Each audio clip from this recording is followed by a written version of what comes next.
الحمد لله نحمده ونصلي ونسلم على رسوله الكريم أما بعد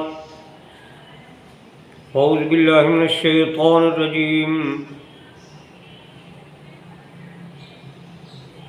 بسم الله الرحمن الرحيم إن رحمة الله قريب من المحسنين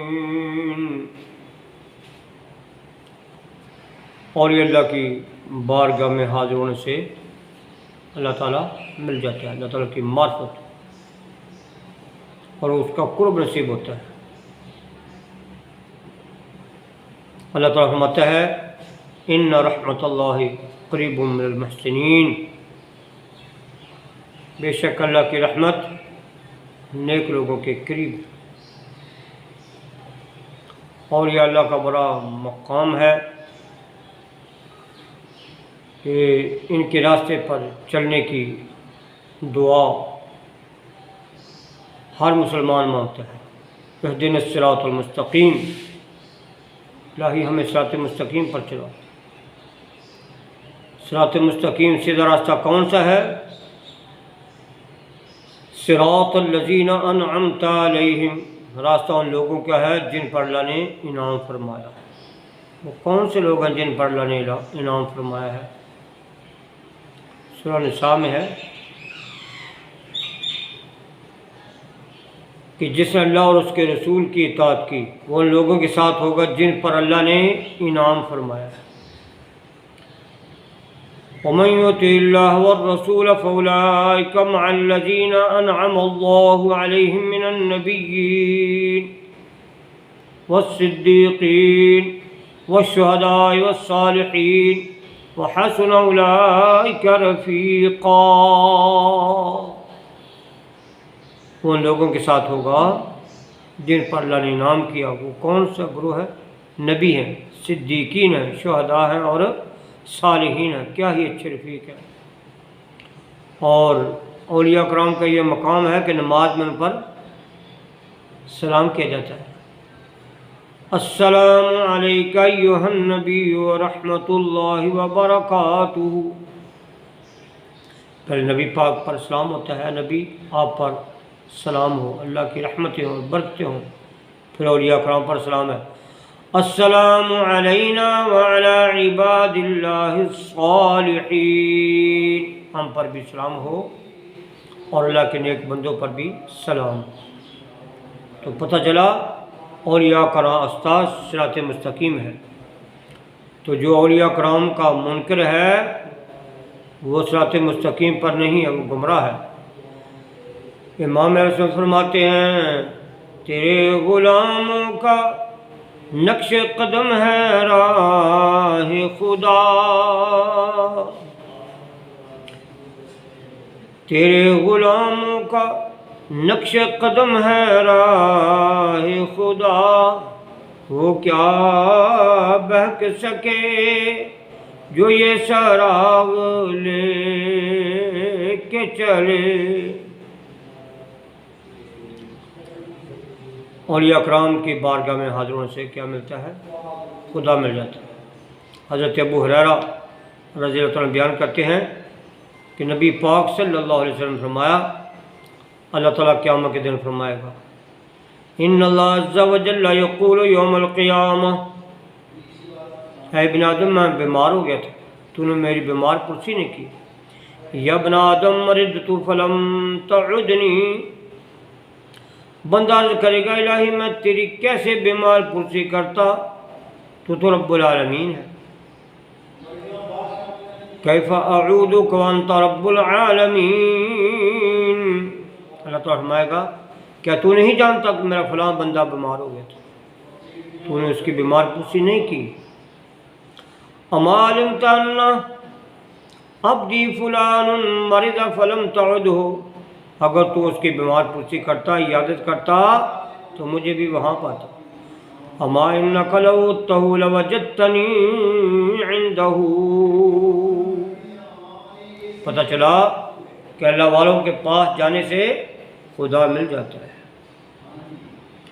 اس لیے کسی عاشق نے کیا خوب کہا ہے، اللہ اللہ کیے جانے سے نہ اللہ ملے، اللہ اللہ کیے جانے سے نہ اللہ ملے، اللہ والے ہیں جو اللہ سے ملا دیتے ہیں۔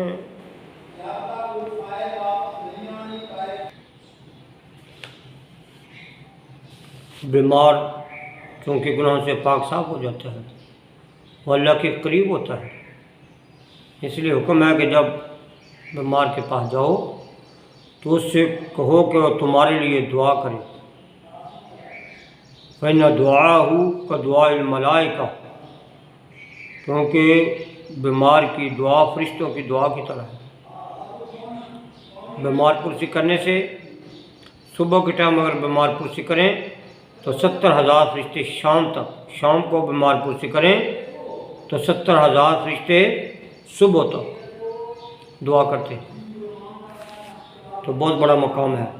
اور اسی طرح اللہ تعالیٰ قیامت کے دن فرمائے گا، اے ابن آدم میں نے تم سے کھانا مانگا تھا، تم نے مجھے کھانا نہیں کھلایا، یا ابن آدم استطعمتک فلم تطعمنی، وہ کہے گا یا رب کیف اطعمک وانت رب العالمین، میں تمہیں کیسے کھانا کھلاتا، تو رب العالمین ہے۔ اللہ فرمائے گا کیا تو نہیں جانتا کہ میرے فلاں بندے نے تجھ سے کھانا مانگا، تو نے اسے کھانا نہیں دیا؟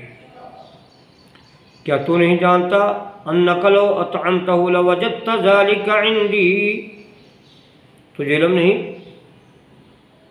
کہ اگر تو اسے کھانا کھلاتا تو میرے پاس پاتا؟ اللہ اکبر۔ اللہ فرمائے گا ابن آدم میں نے تم سے پانی مانگا، تو نے مجھے پانی نہیں پلایا، تو نے مجھے پانی نہیں پلایا، یا ابن آدم استسقیتک فلم تسقنی، وہ کہے گا الہی میں تمہیں کیسے پانی پلاتا، تو رب العالمین ہے، یا ربی کیف اسقیک وانت رب العالمین۔ اللہ فرمائے گا استسقاک عبدی فلان لم تسقہ اما انک لو سقیتہ لوجدت ذلک عندی، فرمایا اگر تو اسے پانی پلا دیتا تو آج میرے پاس اس کا ثواب پاتا، تو نے ایسا نہیں کیا۔ اس لیے اللہ والوں کا خیال رکھنا چاہیے، بالخصوص اپنے پڑوسی کا خیال رکھنا چاہیے۔ اس سے معلوم ہوا کہ ان کے پاس جانے سے خدا مل جاتا ہے، خدا کی معرفت نصیب ہو جاتی ہے۔ اقبال کہتے ہیں تمنا درد دل کی ہو تو کر خدمت فقیروں کی، نہیں ملتا یہ گوہر بادشاہوں کے خزینوں میں، نہ تخت و تاج میں، نہ لشکر و سپاہ میں ہے، جو بات مرد قلندر کی بارگاہ میں ہے۔ اس سے معلوم ہوا کہ اللہ کے بندوں کی امداد اللہ کی امداد ہے، کیونکہ اللہ کے اذن سے ہے، اور اللہ تعالیٰ نے خود ہی ان کے کاموں کو اپنی طرف منسوخ فرما دیا۔ اس سے وہ لوگ عبرت پکڑیں جو اولیاء اللہ کو من دون اللہ کہتے ہیں، حالانکہ من دون اللہ پاک ہے، من دون اللہ بت ہیں، اللہ نے ان کی مذمت کی ہے، برائی بیان کی ہے کہ من دون اللہ باطل ہے، لیکن اولیاء اللہ کی شان اللہ نے خود بیان فرمائی، الا ان اولیاء اللہ لا خوف علیہم ولا هم یحزنون۔ من دون اللہ یعنی بتوں سے دعوت عبادت ہے، اور انبیاء و اولیاء اللہ سے دعوت و دشمنی اللہ تعالیٰ سے لڑنے جنگ ہے۔ حضرت ابو ہریرہ رضی اللہ عنہ بیان کرتے ہیں کہ نبی پاک صلی اللہ علیہ وسلم فرمایا، اللہ تعالیٰ فرماتا ہے من عاد لی ولیا فقد آذنتہ بالحرب، جو میرے کسی ولی سے دعوت رکھے میں اس کو لڑنے جنگ کرتا ہوں۔ تو یہ ان کو اولیاء کرام کو بتوں سے تشبیہ دینا، یہ اولیاء کرام سے دشمنی ہے، اور ان سے دشمنی اللہ سے دشمنی ہے۔ تو جو بیوقوف آدمی ہوگا وہی اللہ سے دشمنی لے سکتا ہے، عقل مند کبھی اولیاء کرام کا منکر نہیں ہو سکتا۔ اس لیے اللہ فرماتے ہیں عقل ہوتی تو خدا سے نہ لڑائی لیتے، یہ گھٹائیں اسے منظور بڑھانا تیرا۔ مٹ گئے مٹتے ہیں مٹ جائیں گے عادات تیرے، نہ مٹا ہے نہ مٹے گا کبھی چرچا تیرا۔ وَرَفَعْنَا لَكَ ذِكْرَكَ ہے سایہ تجھ پر، بول بالا ہے تیرا ذکر ہے اونچا تیرا۔